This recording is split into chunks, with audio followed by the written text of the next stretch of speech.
que se fueron diluyendo, ¿no? Pasando a ser, en vez de materia dura, rígida y que separaba lugares y relaciones, se fueron como en el diario vivir como diluyendo. Llámese ejército, iglesia, ¿sí? Hasta la propia justicia, ¿no? Hoy por hoy, con todo lo que estamos viendo de las tomas y demás, los dilemas de discurso, entonces es como que los nuevos sujetos dejaron de tener relación con ese tipo de autoridad que marcaba qué el adentro y el afuera, y qué debía hacer y qué no debía hacer, ¿no? Entonces, que van a ser los alumnos en este momento, sobre todo Lorena que está trabajando y Maxi, y ustedes mismos, digamos, tiene consecuencias en las instituciones educativas propiamente, porque a la vez el dilema de lo que se entiende por autoridad y lo que se entiende por ley, si se comienza en algo demasiado flexible y se diluye, tiene consecuencias. Entonces, ahí brevemente, digamos, de qué hablamos cuando hablamos por ahí de realidad líquida, de amores líquidos, de relaciones líquidas, ¿no? O sea, la inconsistencia como parte de la cotidianidad. Entonces, imagínense, ¿no? Que alguien diga para toda la vida, hoy por hoy, en esa realidad líquida, ¿qué lugar ocupa el para toda? Es un imposible. Ni siquiera poder imaginarlo, ¿está? Porque hay una relación clara con el aquí ahora, con el presente, y la posibilidad de algo que esté dentro del orden de la consistencia, ¿ok? Con lo cual después también tenemos todo esto que nos advierte el proceso Foucaultiano de análisis, Paul Michel Foucault, un amigo francés que murió en el 84, pero todavía es muy presente todo lo que ha presentado, la cuestión, digamos, de un nuevo concepto de poder, ¿sí? Muy diferente al concepto de poder de Marx y de Hegel, ¿sí? El poder en Marx y en Hegel, y del cual en cierta medida también se separa Gramsci, ¿sí? En Foucault plantean otro tipo de relación, y por eso también Gramsci presenta otro tipo de marxismo, otro tipo de socialismo en las universidades en donde no va a la violencia, como forma de instalar un tipo de gobierno, sino justamente la academia. En vez de, en vez de las armas, utiliza la pluma, ¿no? Como simbolismo, digamos, que involucra entrar a la academia. Cambiar la forma de educar, Gramsci lo tenía muy claro, va a cambiar la forma de la ciudadanía, ¿sí? Pero no como una forma violenta. Hegel plantea, y Marx también, el discurso de amo y esclavo, ¿no? La idea de que alguien tiene el poder y otro lo sufre. Foucault plantea que Claro, las máquinas el, serían las que tienen el poder y nosotros somos los vamos a chiquitos llegar, no te apures, Lore, no te apures, pará, sí, sí, vamos a llegar ahí, pero no te apures, no seas que nos estás Terminator. dando unos temazos muy, nos tirás así, pa, pa, pa, y yo no, ni los títulos sé de esto que estás hablando. Pero bueno, vamos despacito porque para darle sustento y llegar a lo que vos planteaste, yo quiero hacer un camino, digamos, como por ejemplo, también en el tema de la sexualidad, cómo se llega al UNICEF, digamos, ¿no? Y eso no se dio de un día para otro, ¿no? Estos son procesos culturales de transformación, que por eso también nosotros no podemos abordar el aprendizaje y la enseñanza sin pensar en el contexto sociohistórico en el cual se está dando esa acción. Por eso me parece importante de que sociología y filosofía son elementos muy importantes para pensar la educación y los procesos históricos, ¿no? porque involucran el por qué un discurso entra en escena en un momento determinado y no en otro, y por qué se asume una forma de conceptualizar en un momento y en otro. Esto también pasa en la ciencia, le agregamos epistemología. Esto también pasa en la ciencia, ¿no? Ustedes, chicas, tienen que saber quién es Hipatía. ¿Quién es Hipatía? ¿Saben? Les suena con H. La primer filósofa. Muy bien, Agustín. La primer filósofa mujer, que no solamente fue la primer filósofa mujer, sino que se adelantó a Copérnico y Galileo y planteó, digamos, justamente en ese tiempo, Alejandría, digamos, ¿no? En ese tiempo, siendo mujer, ubíquenlo en ese tiempo es fantástico, porque uno dice, no se puede, no, no lo que representa, y el hecho de que se adelantó Copérnico y Galileo a decir que la Tierra era el centro del universo, ¿no? Y claro, pero ¿qué pasa? No tenía una sociedad preparada para que una mujer establezca un adelanto de ese tipo, y menos una comunidad científica que la vale. Yo creo que por algo se dice si Dios quiere y la Virgencita, ¿no? Por protección, más que todo, porque si no te van a apedrear. Me encanta la relación que hace, profe. Un tema ya saca de varias áreas. Está bueno.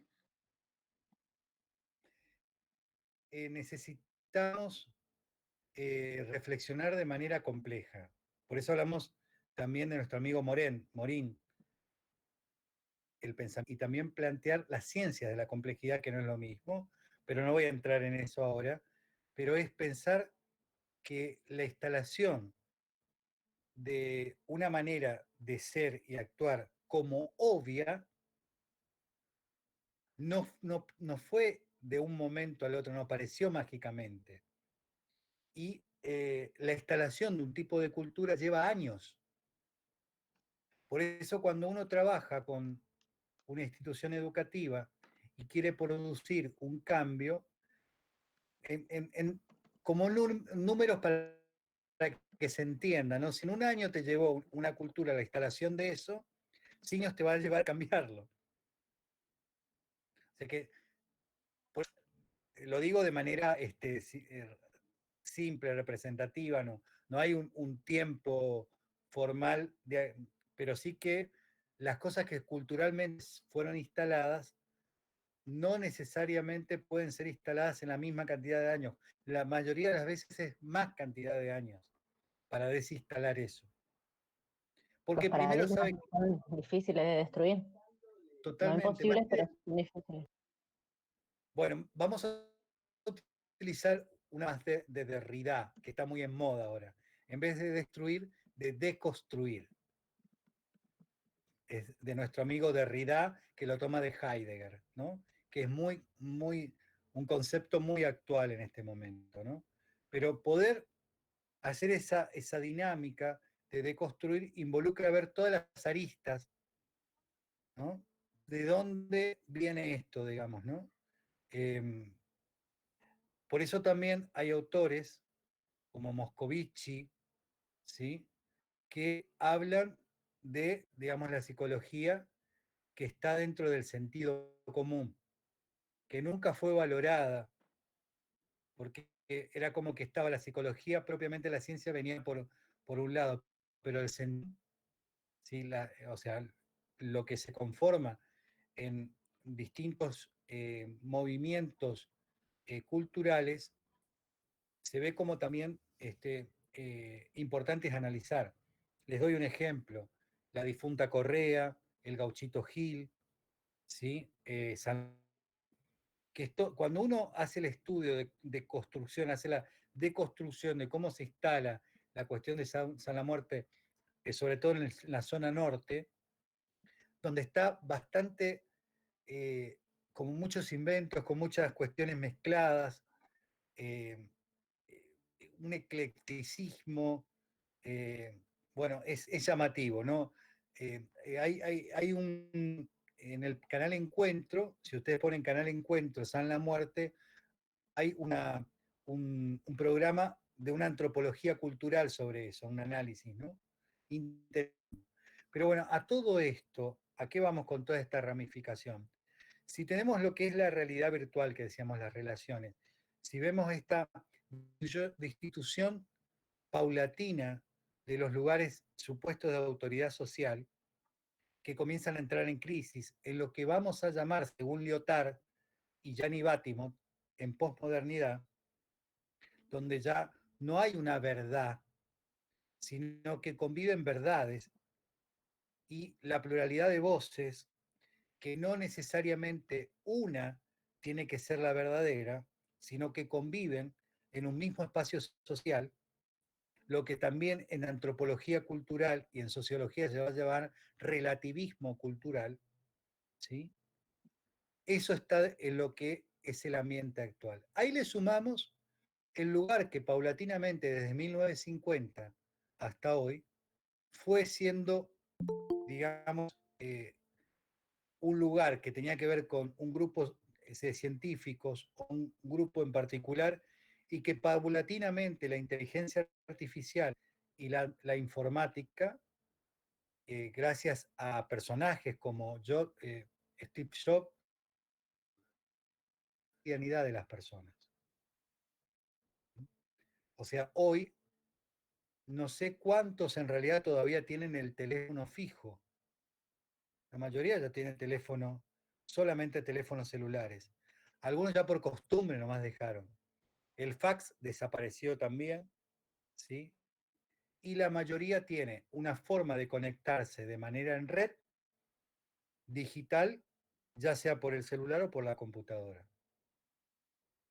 Y llegado a ese punto, digo como análisis, nos encontramos, qué cosa maravillosa, digamos, en este tiempo de pandemia, familias que estando en la casa se comunican con sus hijos o entre ellos con el celular.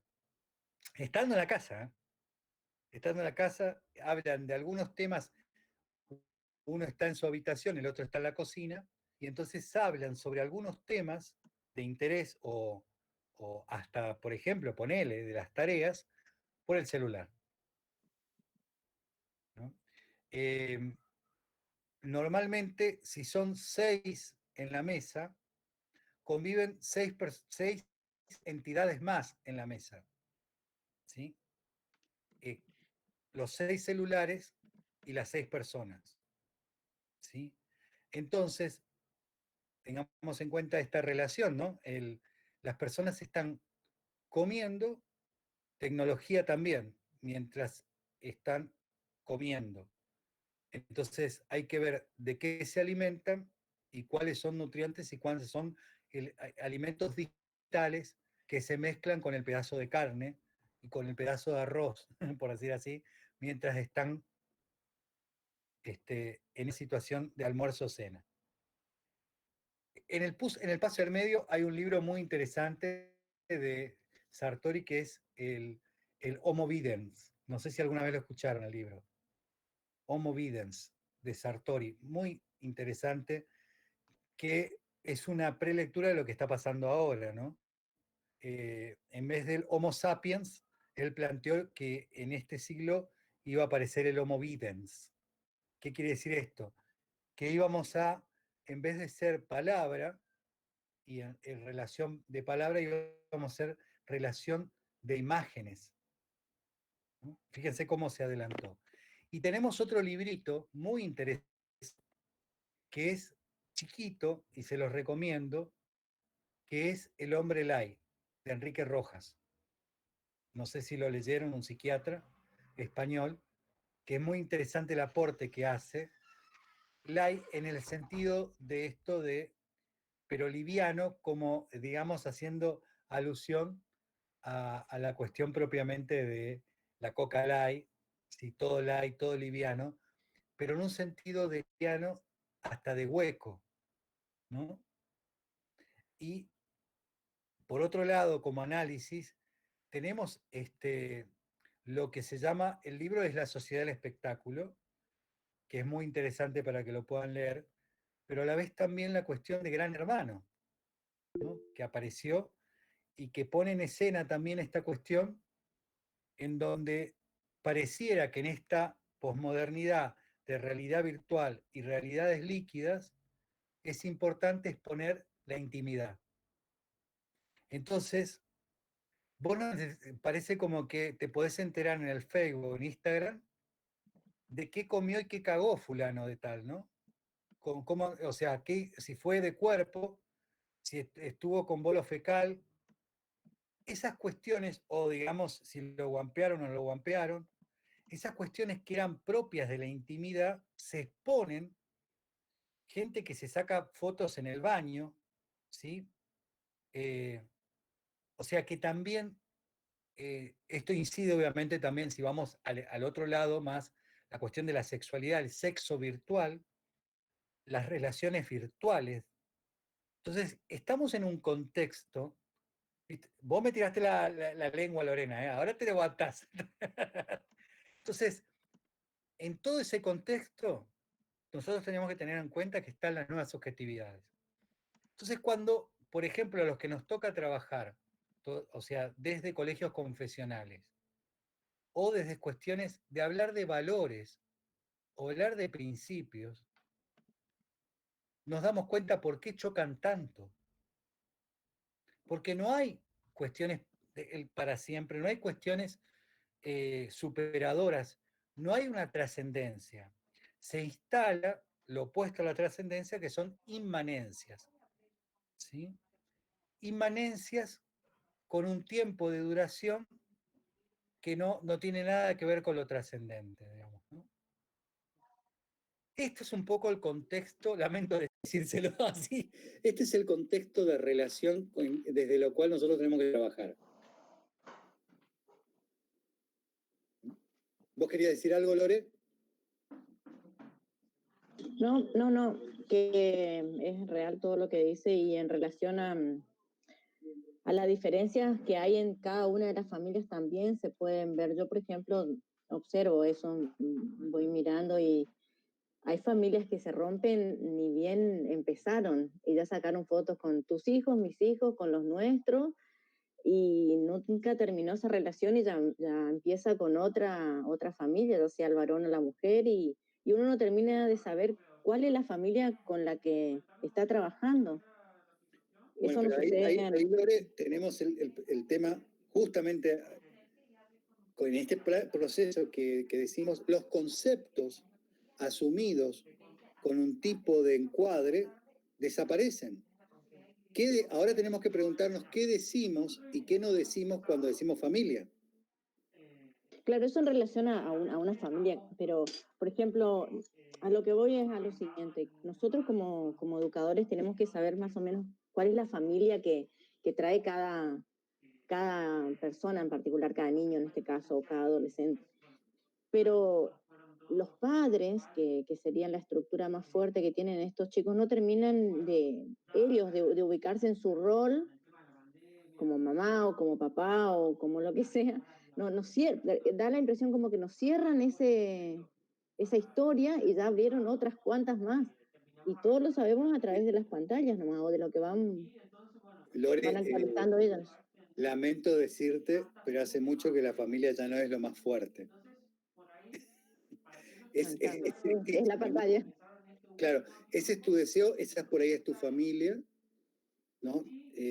La concepción que vos tenés de familia, pero ahora tenemos una infinidad de tipos de vínculos y relaciones que son bastante diferentes, digamos, porque, por ejemplo, cuando te acordás que la vez pasada hablábamos de adultocentes, ¿no? Cuando vos tenés padres que todavía están en un proceso. Eso yo lo tengo asumido, profe. El tema es, yo decía, con las informaciones que nos van aportando estas pantallas, que pueden ser ciertas o no, en cuanto a cada ser humano que van publicando su vida entera en las pantallas, es verdad, es parte de la familia, ya está incorporado. Yo hice mención, porque nosotros tenemos que entregar ahora un trabajo, ya lo entregamos, de la educación digital, y es cierto, por ahí se nos pasa a mí se me pasa por ahí de largo como que yo también utilizo las tecnologías, pero vivo también. O sea que trato de despegarme de esta realidad virtual que tenemos. Y quería saber si a mí me pasa o si a todas las personas, y este es un espacio rico porque tenemos diferentes edades, diferentes culturas. Quería escuchar por ahí las voces de nosotros como estudiantes también. Cómo nosotros, si bien yo también me capacité y me capacito virtualmente, y no desde este año, sino de muchos antes, perdemos esta relación de la presencialidad y que es importantísimo. Por ahí muchas palabras se quedan en uno porque o no estamos acostumbrados a dialogar de esta manera a través de una pantalla o tienen un poco de temor, vergüenza o saben mucho, no quieren por ahí expresarlo, esas cuestiones que en la presencialidad por ahí uno, el docente se puede acercar y el estudiante puede decir, contar. Bueno, si ustedes me permiten, yo voy a hablar, pero Sí, te por permitimos. trabajar, gracias Lore, por trabajar en otro ámbito, ¿no es Quiero cierto? continuar yo, porfa. Bueno, el ámbito donde estoy más a full es en el tema de lo religioso, ¿no es cierto? Sobre todo específicamente catequesis. Y ahora con el tema de la pandemia también en la coordinación de no solo merenderos, sino comedores, ¿ya? Donde uno se relaciona, yo por lo menos me estoy relacionando con dos tipos de familias, por decir así, ¿eh? La familia de catequesis que más o menos pudiente, ¿no es cierto?, donde va superando el tema de la tecnología, sobre todo los niños, por tener práctica diaria, ¿no es cierto? Eso debes saber muy bien vos, Lorena, que sos, manejas una escuela y que me imagino por ahí tienen clases virtuales. Los chicos se esfuerzan mucho, pero ya se están acostumbrando. Algunos se aburren porque pasan mucho audio nada más y no imágenes y no tienen esa relación como me dijo una chiquita, del chisme en el aula, ¿sí? Eso patente, mira, me dijo una catecúmena, no tengo el chisme en mi aula, no puedo contarle nada a mi amigo, bla, bla, bla, ni a mi amiga, qué sé yo, lo veo en la compu, en el celu, que también es la otra gran, por decir así, distancia virtual que hay, porque si está el hermano mayor o el papá llevó la compu, olvídate, agarran los celos y se conectan a cualquier hora, ¿sí? Por supuesto que de ahí se empiezan a desprender de distintos tipos de conversaciones, ¿no es cierto? Donde entra de lo sexual hasta que nosotros, ustedes, no sé, docentes, deben saber también, pues yo estoy con chicos de cuarto grado que son la edad 9 años para arriba para el tema de la catequesis, así que por ahí ellos nos enseñan cosas a nosotros que pensamos que ellos ni lo leen, porque googlean y bueno, de ahí olvídense, saben a veces más que nosotros. Por otro lado está la relación virtual que uno tiene con los adultos. También los domingos tengo un encuentro con adultos por decir así, de más nivel, de los del centro, de los cola perfumados, como digo yo, donde manejan la tecnología también con mucha dificultad, pero se están, por decir así, acostumbrando y viendo que es la única posibilidad de no tener contagio en esta pandemia, pero sí de comunicarse, ¿sí? También se cuentan cosas que ante la presencia o la charla personal que tenía un tete a tete, así, una charla de bar, podríamos decir, no lo hacían, ¿sí? Tengo amigas también de mi edad, 60 para arriba, donde me cuentan cosas que yo jamás me imaginé que podrían pasar. Como también tengo otros acompañantes menores, ¿no es cierto?, a los cuales por ahí acompaño, por decir así, espiritualmente dentro de la fe, donde los ubico en la fe, porque es un tema también que en este momento está totalmente desvirtuado, ¿no es cierto? La iglesia no sabe para dónde va, ni cómo meterse, ni cómo aprovechar esta pandemia, porque hay muchas personas que sí se meten en las misas virtuales, pero les falta ese desahogo, por decir así. Vos sabrás bien el tema de la confesión, que es como un alivianarse de cosas que despacito se están dando cuenta que charlando con el otro puede por allí subsanar dolores, heridas, pérdidas, o psicólogos, psicólogas, etcétera, psicopedagogos, ni te imaginas. Entonces, esa es la gran variedad. Y la otra que me llama mucho la atención es que para los jóvenes de ahora es muy común entrar en la tecnología. Los chiquitos, mi vecino, por ejemplo, que yo más lo veo con los celulares ya de criatura, nacen con el celular para que no llore, para que se entretenga, es muy común. Cosa que para nosotros, yo tengo muchos amigos grandes que les cuesta y no quieren prácticamente, no ven la hora de, entonces interviniendo, tratando de ayudarle lentamente, incluso explicándole cómo hacer despacito con WhatsApp, etcétera, etcétera, van apropiándose lentamente de la tecnología. Y muchos preguntan qué va a pasar con nuestra situación socioeconómica, porque hoy tengo computadora, pero dentro de un año lo que tengo queda obsoleto. ¿Cómo nos vamos a manejar? ¿Sí? Los celulares, el costo de un celular ahora más o menos con un poco de tecnología está por las nubes. ¿Qué va a pasar dentro de un año? No te digo dentro de... Pero sí estoy muy seguro que el futuro del estudio, el futuro de muchas comunicaciones va a ser de esta manera. Hay algo que está ocurriendo no solo por la pandemia, sino en el mundo, el cambio de pensar, el cambio de ver las cosas y bueno, tenemos que ir adaptándonos lentamente a poder comunicarnos, poder querernos, poder amarnos, por decir así también, incluso virtualmente. ¿Sí? Hay muchas otras cosas que querría comentar con ustedes, pero bueno, voy a dar lugar acá a la amiga que está esperando su turno. Antes que le pasemos, ahí te dejé, Agustín, un artículo que te puede ser útil. Un teólogo argentino que se adelantó mucho a muchos sucesos, se llama Marcelo González. Si no lo conoces, te lo recomiendo, digamos, para que lo puedas leer. En el 2000 y pico escribió un artículo muy interesante que después fue un trabajo de tesina sobre la crisis epocal. ¿No?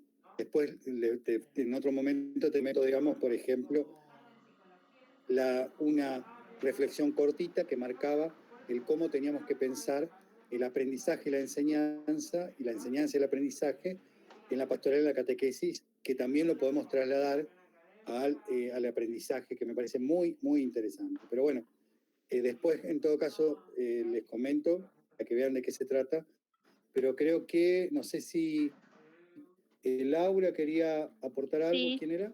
sí, yo, Laura. Más que nada, como aportar a esto que dice también Agustín. Yo esto de lo nuevo, de lo digital, lo veo como algo positivo y algo negativo, ¿sí? Tiene su pro y su contra. Yo sé que estos son nuevos aprendizajes no solamente para los alumnos, sino para nosotros los docentes, nos ayuda a crecer y demás. Pero ¿qué pasa con algunos estudiantes en lo económico? Yo tengo casos de alumnos que no participan, por ejemplo, de las clases Zoom porque son 6 hermanos y tienen una sola compu. Y todos tienen clase durante la mañana. ¿Sí? Eso es lo negativo, por decirlo. No están las herramientas necesarias para que los chicos puedan tener ese aprendizaje digital como se plantea también. Y creo que no solamente los alumnos, nosotros docentes también.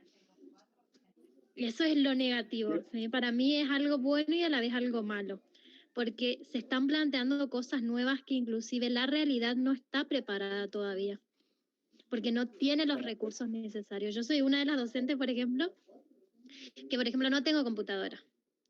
Entonces yo entiendo que los chicos tampoco no tengan computadora. Tuve que mi saber es prioritario cambiar todo por esta nueva realidad que está surgiendo. ¿Cómo hacemos con estos chicos que no, o por ejemplo bajaron su rendimiento escolar por no tener los recursos? ¿Cómo hacemos en ese caso? Qué pregunta, ¿no? Sin ser marxista, pero sí haciendo un análisis, digamos, histórico. Recuerden que lo que hoy es ¿cómo se llama? La cuestión de la virtualidad, fue lo que en su momento representó la aparición de la imprenta. ¿Sí? Y no, también, porque con la imprenta había presencialidad. Yo lo que Sí, pero pregunto es esto, en realidad. ¿Cómo nos sentimos nosotros como... Lorena, en este diciendo del impacto social. El impacto social que, digamos, obviamente que no llegó a todos los libros. Se podía imprimir, ya, porque recuerden que el tema de la imprenta, cuando uno hace un análisis social, la imprenta en realidad no fue un invento de Gutenberg, no sé si ustedes sabían eso. La imprenta ya estaba en China. El modelo, como también, digamos, el telescopio ya estaba en Oriente, ¿no? Lo que pasa es que como elemento a nivel de conducta social y político, representó otra cosa. Recuerden que estaban en su momento los únicos que podían acceder a leer, ¿sí? Eran los de clase social noble y las abadías. ¿Por qué las abadías? Porque eran donde se escribían los textos. Si ustedes ven todas esas Biblias bizantinas que tenían dibujos que las letras eran dibujadas, eso lo hacían en las abadías. Entonces muchos entraban a la abadía no por lo espiritual, sino por la posibilidad de poder acceder a esto. Cuando aparece la imprenta entra en crisis el poder de determinado grupo, porque la imprenta surge de la mano también del conflicto que tenían los señores feudales con los reyes, ¿no? Y ahí aparece también después la crisis religiosa, ustedes se recordarán, la reforma protestante, la contrarreforma. Entonces, obviamente que hay determinadas cuestiones que dentro de un contexto hay que hacer un análisis más amplio. A eso voy a lo que decía en relación entre la virtualidad y este elemento que en Oriente no tuvo la misma consecuencia, porque en Oriente siempre siguieron usando la imprenta los mismos.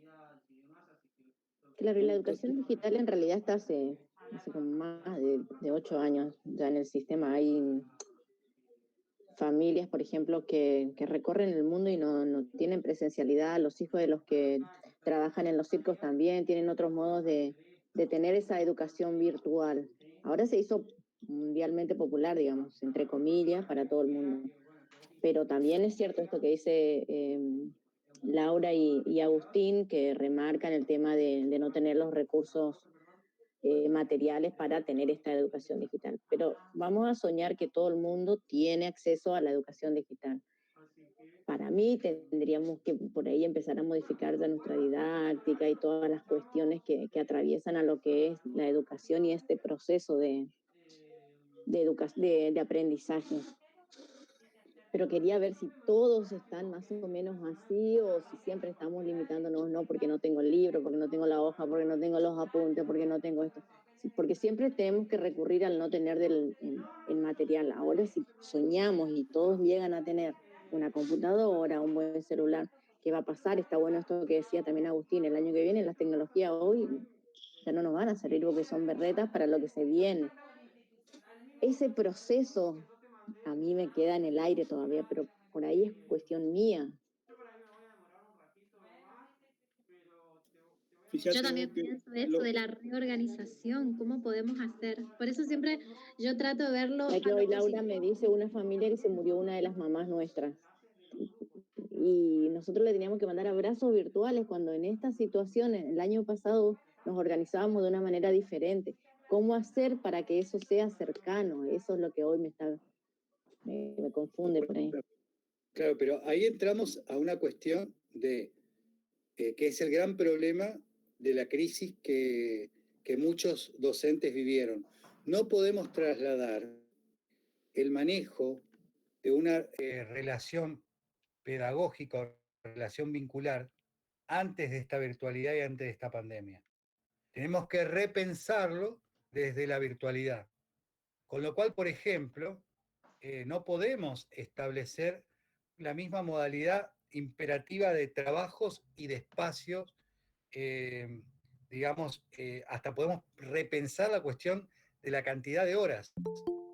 Tenemos que hacer al revés, no trasladar el modelo tradicional al espacio virtual. Porque si no hay va a producir agotamiento, angustia, desequilibrio. En realidad, la pregunta Es lo que... que está pasando ahora.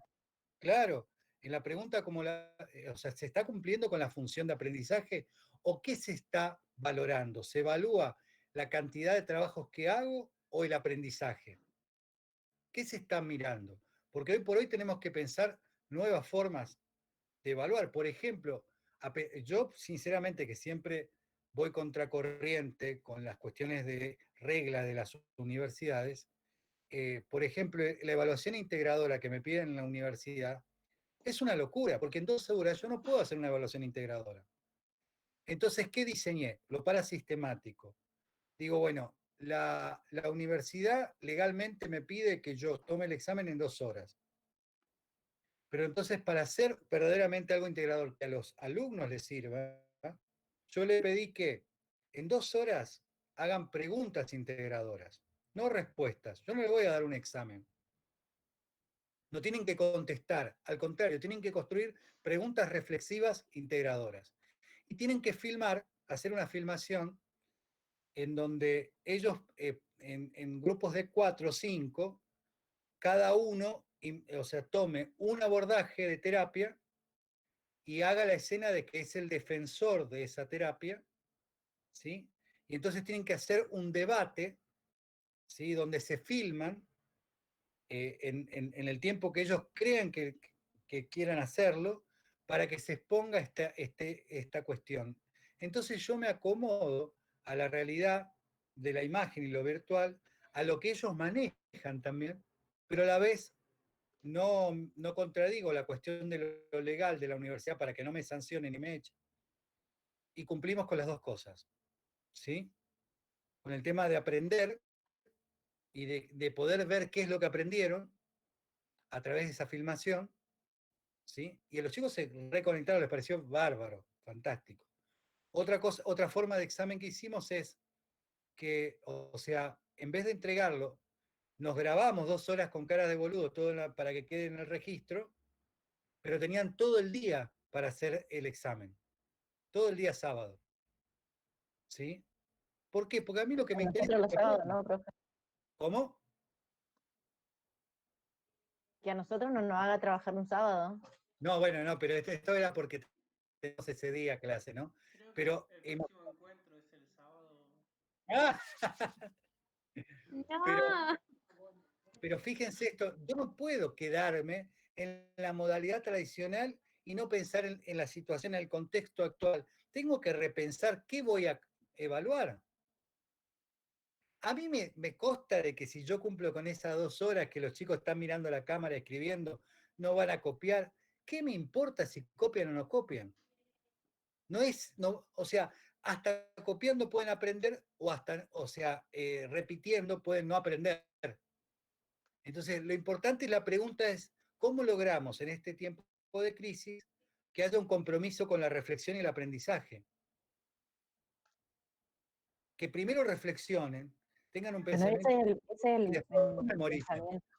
Ese es el pensamiento que tenemos que tener los docentes. Que en una evaluación vos podés estudiar de memoria todo y lo escribís tal cual la pregunta, la consigna que nos hace el profesor. Pero eso no te va a decir si este chico aprendió, este joven entendió al autor. Pero es Esa lo es más la modalidad de evaluación que tenemos examen, que cambiar. Lorena, ese examen es lo más narcisista que hay, porque es el docente que lee lo que él enseñó y entonces se da besitos, dice 10, 10, 10, 10, y se da besitos el docente, digamos, ¿no? Es lo más narcisista que hay. No te garantiza otra cosa que tener idiotas útiles. Nosotros tenemos que preguntarnos cómo generar espacios de aprendizaje en esta realidad virtual. Y tiene que ser solidaria, tiene que ser cooperativa, tiene que ser en una horizontalidad. Muchachos, tenemos este inconveniente, ¿qué hacemos juntos sobre esto? ¿Qué les parece? ¿Cómo les parece a ustedes que podemos aprender juntos? Y ahora es un momento donde podemos reflexionar toda la docencia, la comunidad docente en esto. Justamente ahora nos dio el pie para pensar en un tipo de evaluación distinto, romper este currículum que ahora sabemos cuáles atraviesan una institución, y este es el momento ideal para también hacer ese tipo de salto que nosotros estamos esperando hace un montón como estudiantes, digo. Bueno, pero también Eh, como rol, si vamos al rol de lo que ustedes están formando, serían los que tienen que generar ese tipo de reflexión en las instituciones educativas. yo tomé el otro día lo que me encantó y lo estoy haciendo, estoy poniendo en práctica en lo mío, por supuesto, lo que dijo la vez pasada la profe de práctica, ¿no es cierto?, de psicopedagogía. Investiguen, googleen, ¿sí? Y tira temas, conceptos, para que investiguemos nosotros, que se busquen temas nuevos y salta, por supuesto, en Google salta un montón de autores de Mi profe de favorita distintos es Agustín Lara. pensamientos. Sí, sí, excelente. Y después de irse, por supuesto. Antes, Bueno, y bueno, eso me gustó y lo estoy poniendo en práctica y se nota las ganas que tienen los chicos de investigar. Sobre todo el tema, parece, le chocó la palabra de investigar, de hurgar, de buscar, ¿no es cierto? Y de ahí no solo hacer eso, sino que con sus propias palabras, con sus propios términos o forma de expresarse, hagan una pequeña, pero cortita, por decir así, que escriban primero y después lean y hagan un audio cortito, no más de 3 minutos, para así escuchar a todos, ¿no es cierto? Me gustó Bárbaro, y mirá, estoy poniendo con en lo que vos práctica eso. decís, Agustín, está la gran diferencia entre lo que es la concepción de la realidad virtual en la que vivimos, la educación virtual, y el enciclopedismo y el iluminismo, ¿no? En la modernidad, el valor estaba en la cantidad de textos que vos podías tener, porque tener, de poseer en los libros y de leer, ¿no? Entonces a eso se les llamó enciclopedismo. Los enciclopedistas, ¿sí? Eran aquellos que tenían ese tipo de conocimiento, ¿no? Hoy por hoy, en la realidad virtual, la información está al alcance de todos, pero no el saber. Entonces, con la realidad virtual se pone claramente la diferencia entre información, conocimiento y saber. El Profe, conocimiento, sí, ay, perdón, que justo a eso es lo que planteaba hoy cuando mencioné los saberes prioritarios. Creo que en esta situación nosotros docentes tuvimos que reorganizarnos y muchas cosas tuvimos que modificar. En mi caso, que estoy con adolescentes, en vez de darle 14 trabajos, tuve que dar 6, pero trabajos que realmente les sirvan a ellos y marcar totalmente. siempre nuestro objetivo, qué queremos lograr de los chicos. En muchas ocasiones no di trabajo, di clases Zoom, porque la idea es ver a los chicos, interactuar. Y ahí me voy dando cuenta, haciendo preguntas, si es que ellos aprendieron o no. Y en Eso es lo esto importante. está el Nosotros tenemos que cómo, marcar qué es lo que queremos lograr. sí, pero en esto que retomo lo del principio, digamos. Antes del qué queremos, tenemos que buscar la forma de producir acercamientos. No son las mismas formas de acercamientos, pero podemos mandar un WhatsApp, podemos mandar un videíto, o sea, entonces nos transformamos, pero seguimos con el mismo, con la misma relación. No hay. profe, a mí me pasa, yo me gusta la gente que lee, que estudia, me atrapa mucho. Pero me pasa con una de las asignaturas de la carrera que estamos cursando ahora, la profesora de didáctica, y se lo voy a decir también, que es como que me está leyendo todo el libro todo el tiempo, no termino de entender qué es lo que quiere para mí. Es rara esa manera de enseñar. Por ahí a lo mejor yo no estoy acostumbrada también a aprender de esa Creo que la manera. estrategia que utilizan cada docente. Todos somos diferentes, algunos más que nada lo oral, otro lo escrito y demás. Creo que tiene que ver con las estrategias que usan cada uno. Te aclaro, Lorena, que la profe didáctica no vive acá. Ella aclaró que vive en el interior y que es la única manera de poder a veces conectarse con nosotros. Por eso los audios. Y sí, es cierto, yo por ahí Yo puedo pienso lo vivir en la mismo. China, pero tengo estrategias diferentes, Sí, Agustín. sí, sí, sí, sí. Creo que ella es la única que está teniendo. Y se nota el esfuerzo y las ganas que pone. eh, si bien es cierto, por ahí no es de, nos choca un poco, pero es meritorio su No, trabajo. yo no estoy poniendo en duda eso, ni el amor, Bueno, ni la responsabilidad que ella tiene. pero en esto que Pero ustedes igual, están diciendo, escuchen, en esto que ustedes están diciendo, hay algo prioritario que está en la escena, no importa que sea realidad virtual o no sea realidad virtual, cualquier tipo de realidad que convivamos, si no hay una relación entre el afecto y el conocimiento, se desconecta cualquier conocimiento. Entonces nosotros como en nuestro rol, ¿sí? Lo que tenemos que buscar es que siempre se produzca una relación con el afecto. Por ejemplo, cuando uno gana el respeto del alumno, por respeto hay algo afectivo que lleva a que ese conocimiento que me está o sea, queriendo compartir el docente tenga un afianzamiento en mi ser. Si no hay emoción, si no hay pasión, si no hay esto de esa conexión, es letra muerta. Pero bueno, eso también se aprende y se reflexiona. Te comento algo cortito en esto, Agustín, que yo te decía que a mí me parece como un disparador. Ya en el 2002, Marcelo González, cuando habló con un grupo de catequistas, le decían, tengan presente, muchachos, y esto para los católicos por ahí puedan entender, que antes ustedes hacían esta mención, decían, la mesa familiar es como la mesa eucarística. Marcelo González le dijo, en estos tiempos de crisis epocal, de cambio epocal, se ha invertido la simbólica. Y ahora tenemos que ir de la mesa eucarística a la mesa familiar. Eso que parece algo simple, hizo toda una teología Marcelo González, donde dijo, tenemos que repensar la manera de conexión simbólica, las analogías que estamos usando, porque muchachos, les decía a los catequistas, ustedes están hablando de una época que ya no existe. Entonces las analogías que van a usar tienen que estar pensadas de este momento actual. Fíjate lo importante, te digo por eso te va a interesar cuando lo leas, y cualquier cosa, si querés que reflexionemos, me preguntás y no hay problema porque lo leí. Lo leo y después te comento, mira. Por eso por ahí quizás tengamos que tener una reunión tete a tete, por supuesto, porque es por decir, son tan fariseos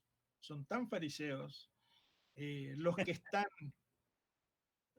predicando ponerle desde nuestro párroco hasta los sacerdotes. Son tan fariseos que no se dan cuenta.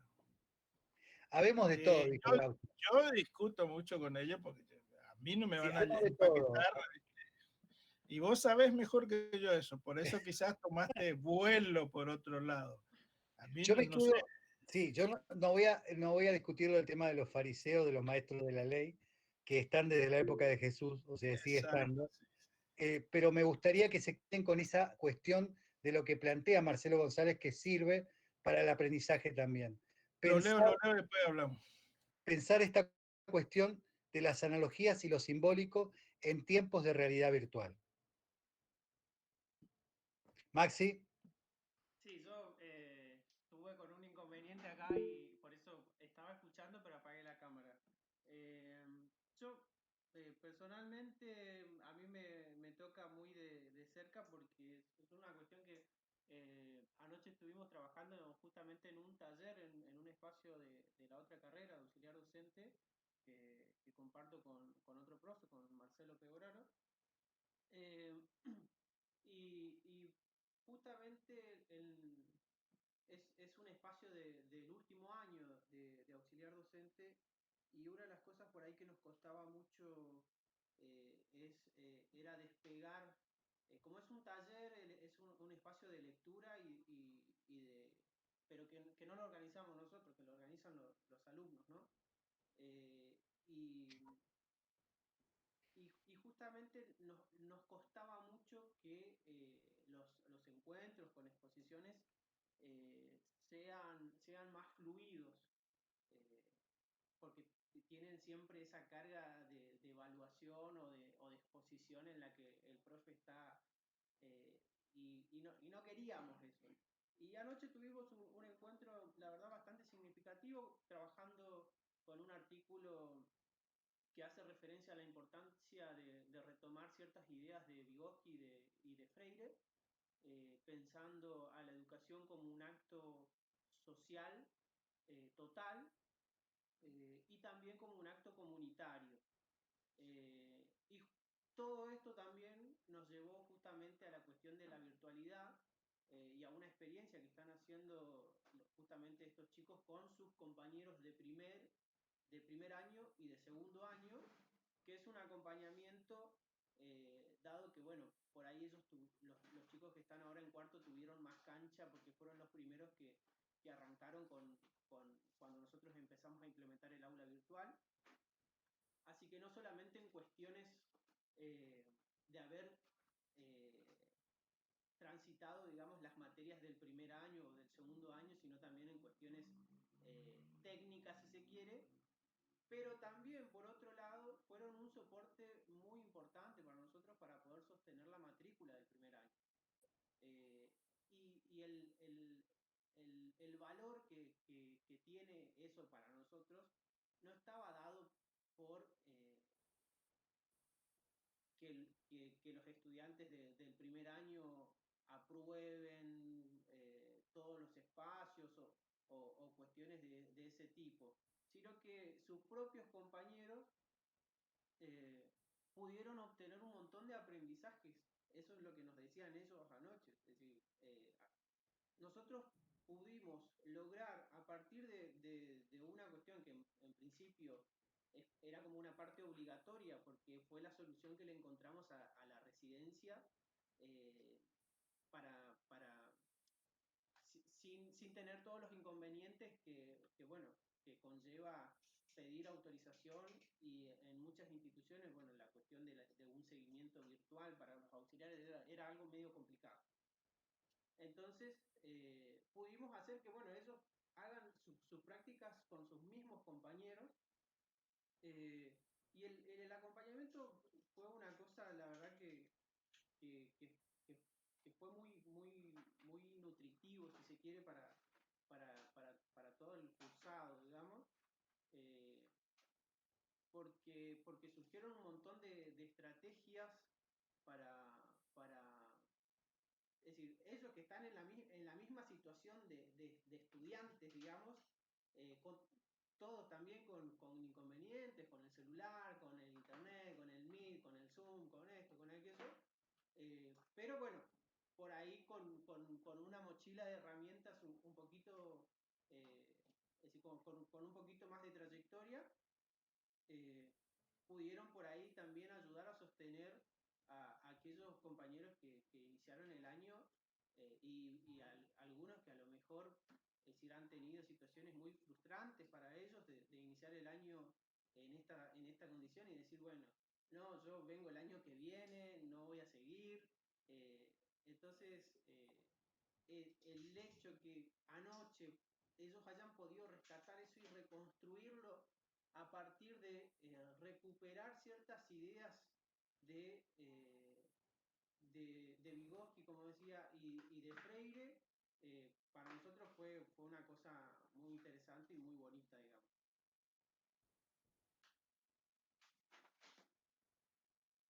Vygotsky es hermoso, la teoría de Vygotsky es hermosa.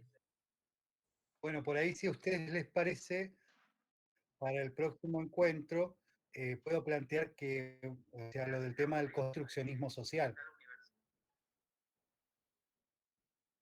Y pensar desde el construccionismo social, los abordajes colaborativos conversacionales, este momento. Ahí les pasé, digamos, el videíto de el encuentro que tuve con un amigo peruano, Jorge Ayala, y donde planteamos una reflexión sobre Freire y la terapia central en las soluciones.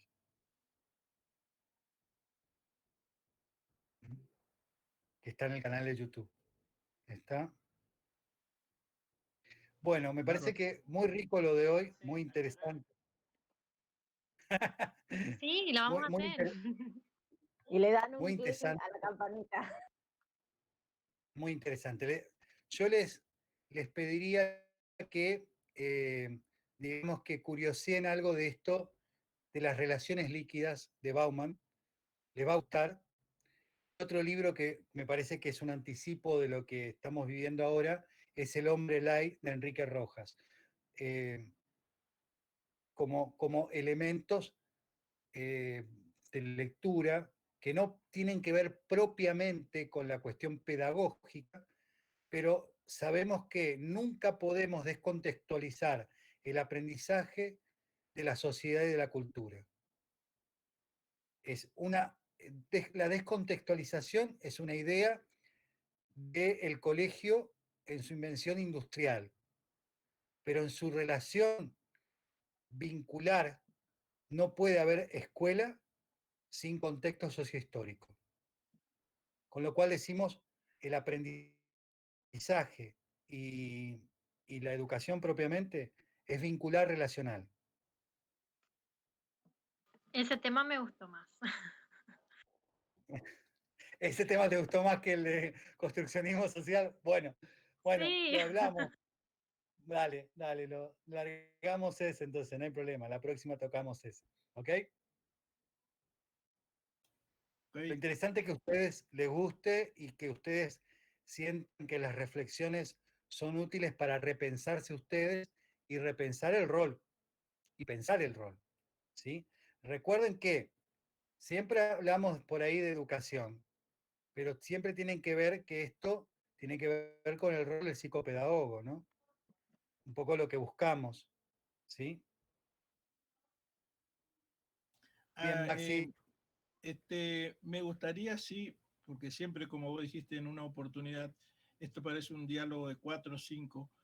Me gustaría y creo que sería interesante escuchar a todos los otros compañeros que también están en el aula, porque somos 18, según acá me indica la pantalla, que digan algo, que cuenten algo, que comenten cómo quieren aprender, qué quieren escuchar, aunque sea 2 palabras, 3 palabras.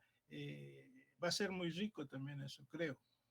Yo por eso me callé al Bueno, principio. Vamos a ponerlo como escenario para el comienzo del viernes que viene. Está bueno esto que plantea Agustín, la verdad que está bueno. Sí, Y además interactuar lindos entre nosotros. comentarios, pero queremos escucharlos también. Les digo por Sí, experiencia, porque después en privado unos cuantos se conectan conmigo en privado, pero acá en el tiempo. aula, Tiempo a los estudiantes. bueno, No vamos a hacer como la profe que al que no prendía la cámara lo sacaba de... No nos vamos a echar, digamos, de la clase. Por eso. bueno, pero es un recurso conductista. Sabemos que el conductismo, la cuestión del reforzamiento o el castigo, forma parte del método conductista. ¿Sí? Buenas tardes, buenas noches. Ya en este momento habla Emilce. No quiero estar en Emilce. este. Estoy escuchando, la verdad que me hace reflexionar mucho. Siempre ellos, mis compañeros, están hablando y yo estoy tomando nota. La verdad que es algo muy desafiante en estos tiempos vivir esta experiencia de la carrera. Así que a medida que vamos escuchando y vamos, ustedes dialogan, yo escucho, pero eso no quiere decir que no estemos atentos a esto, así que gracias a Agustín, que es el que siempre está ahí atento a todo y nos ayuda a que nosotros también demos nuestras opiniones en lo personal y en lo grupal. Y bueno, la verdad que desde aquí, la verdad, profe, es muy desafiante esta carrera para mí, que yo soy docente también, pero del nivel inicial, pero en silencio escucho y también por ahí con Agustín comparto muchas las cosas porque mi testimonio de vida también es muy religioso y por ahí no quería dar muchas opiniones porque, bueno, cada uno tiene, ¿no?, su pensamiento, su opción de vida, pero es desafiante, la verdad que a todo esto le mando saludos a ustedes y soy Emilce Robles, que por ahí está, y también tengo otras cosas con mi familia acá en mi casa, también con las computadoras, con el estudio.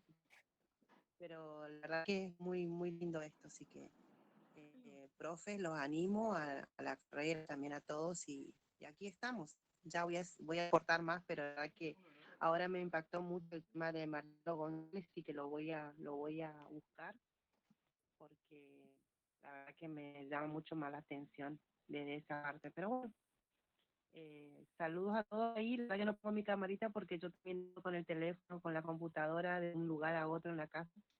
Tengo hijos adolescentes que estudian también. Sí, Bueno, es entendible. Y también con el tema de la señal, ¿no? sí, Cuando se comparte mucho te baja la señal, digamos. sí, sí.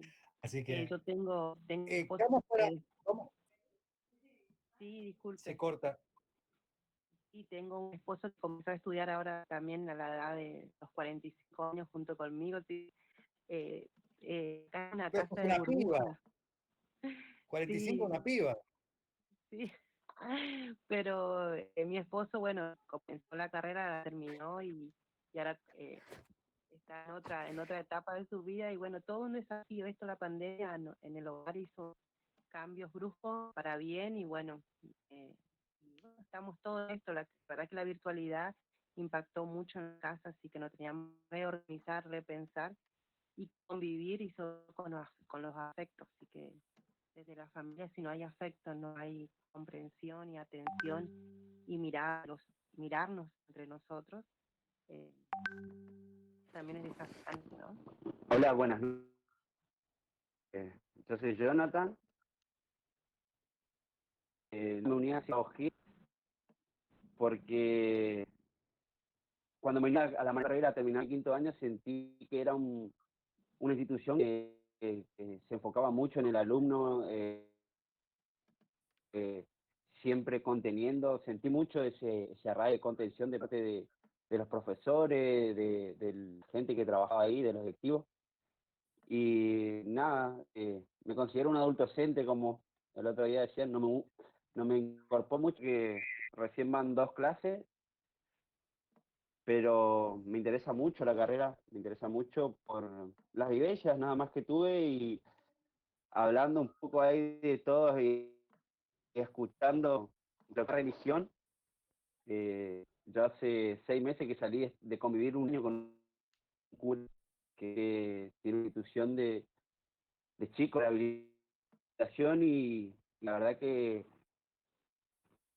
en ese aprendí muchas cosas y me di cuenta que tenía ese feeling para motivar, para dar todo, al haber salido del pozo, tenía herramientas para motivar a otro, que se puede, de muchas cosas, y nada, la verdad que con el cura ese aprendí mucho, y como escuché también que decía que hay muchos fariseos y todo eso en la religión, y sí, como lo hay en todos lados, en el ambiente de la religión también hay personas buenas, personas malas, envidias entre ellas, como nos contaba el cura, que no todos son buenos, que ellos también tienen su propia batalla y personas de carne y hueso como nosotros también. Y la verdad que, nada, me interesó mucho cuando hablé con Daniel.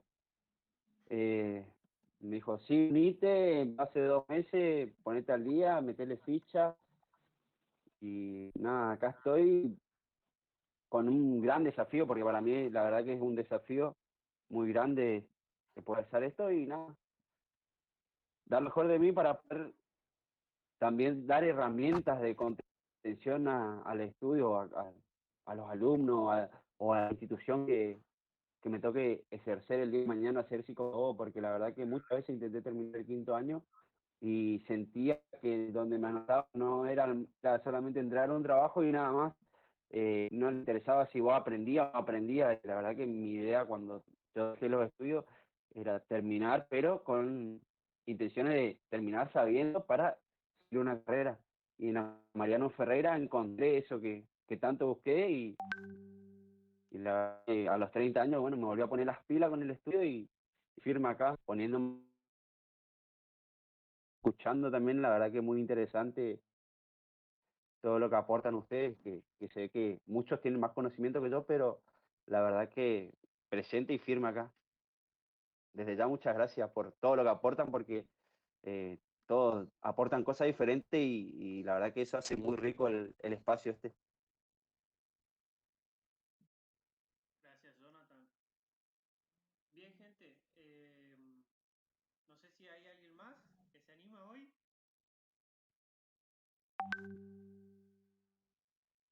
Bueno, los dejamos para la próxima entonces. Nos encontramos el próximo viernes, ¿sí? Si hay alguna... Bueno, ya estuvieron ahí pensando en algunas temáticas. Compartí ahí al pedido de Valeria los enlaces que se habían puesto en el chat. Lo pasé en el grupo de WhatsApp.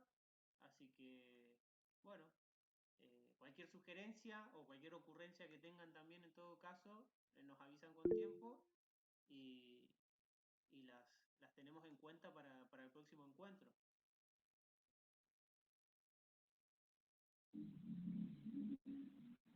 Bueno, que tengan un buen fin de semana. No lo vamos a convocar los sábados, queden tranquilos. Igual por ahí le mandamos videitos de los sábados, de lo que hacemos los sábados. Bueno, ¿qué película miramos este fin de semana? Yo creo que ahora con relación al tema cambiaría. ¿El maestro Lázaro era? El maestro Lázaro es en relación a esta situación de suicidio en la escuela, ¿no? Por ahí yo les diría, digamos,